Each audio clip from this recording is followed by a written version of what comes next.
Les affranchis. Les voyez-vous passer, les belles affranchies, sur les chemins sablés, les routes blanchies, que l'esclave arroseur humecte à longet d'eau. Leur char à huit ressorts vole, et le badaud, lutétien s'écrie. Oh, la belle païenne! Elles suivent au troc la voie élyséenne, derrière elles laissant le vieux palais des rois et le forum couvert où l'on fit tant de lois. Elles montent, lançant des œillades de part, jusqu'à l'arc triomphal de César Bonaparte. Ô Romains de Paris, regardez-les de loin, passer dans leur orgueil, le fouet d'ébène au poing. On dirait qu'à l'appel de ces belles origes sont descendus des vieux bas-reliefs les quadriges que sculpta dans le marbre un fèvre ausonien. C'est ainsi qu'elles vont boire Boulogne, respirer le printemps. La porte maillatine, large, s'ouvre devant leur foule libertine. Bientôt par les sentiers, sous le grand soleil d'or, on les voit persiller autour du lac Major. Parfois, croisant leurs chars, quelques pubères équestres leur envoient un salut amical de la dextre, tandis qu'un sénateur, un consulaire, un vieux tribun, en tapinois les dévore des yeux. Oh, Vénus a donné le charme à ses prêtresses.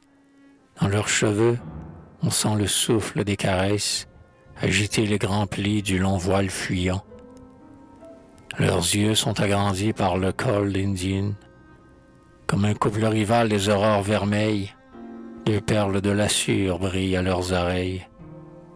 Sous le peplum brodé, ces guerrières d'amour ont enfermé leurs seins candides, et c'est pour couvrir leurs flancs qu'avec des mains endolories, le cerf de lion a tissé des soieries, et que le celto belge a cultivé le lin. Les voyez-vous passer dans leur luxe divin? Mais Herculée, pourtant, elles furent esclaves, des sabots de noyer leur servirent d'entrave, et dans le dur saillon de toile leurs appâts, Cyrénéens étaient comme s'ils n'étaient pas. On les voyait, parmi les plaines de la Gaule, tenant entre leurs doigts une branche de saule, mener paître le long des fossés, pataugeant, où la vine famille, où la porcine Jean. Clymène, dont raffole une tête à couronne, princière, au temps défunt, servait une matrone, Vestale de cuisine, avec son regard bleu, au fond d'un sous-sol gras, elle guettait le feu. Cynthia, le plus beau faciès de Minerve, tout enfant, s'en allait, pauvre mignonne serve, percée de son aiguille un tissu syrien, qu'elle la jette aujourd'hui pour un peu moins que rien.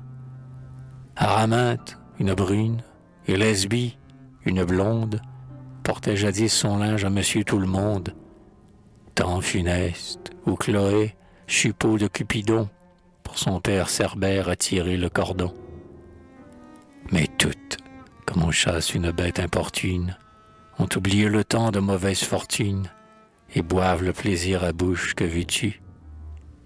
Unis soit l'esclavage affreux de la vertu, le cachot du devoir, le verrou de la Vierge. Sur l'autel de Vestale laissons fumer le cierge et s'éteindre, et voyez, de bons prodigieux, elle monte au haut du destin vers les cieux, étincelant de la richesse et de la vie, où la soif de jouir est enfin assouvie. Adieu la pauvreté, les beaux jours sont venus, Minerve est une sotte, et voyez pour Vénus, plus de pain bis, de lait tourné, de beurre rance, une chaîne, pudeur, impudeur, délivrance. Maintenant, tu ne peux les poursuivre, ô remords. Elles ont pour te fuir leur char à huit ressorts et les fougueux coursiers de la Grande-Bretagne. La renommée avec sa trompette accompagne, car elles ont soumis les plus lointains prêteurs et les patriciens et les purs dictateurs, et jusqu'aux fils de rois des vieilles monarchies. Les voyez-vous passer, les belles affranchies?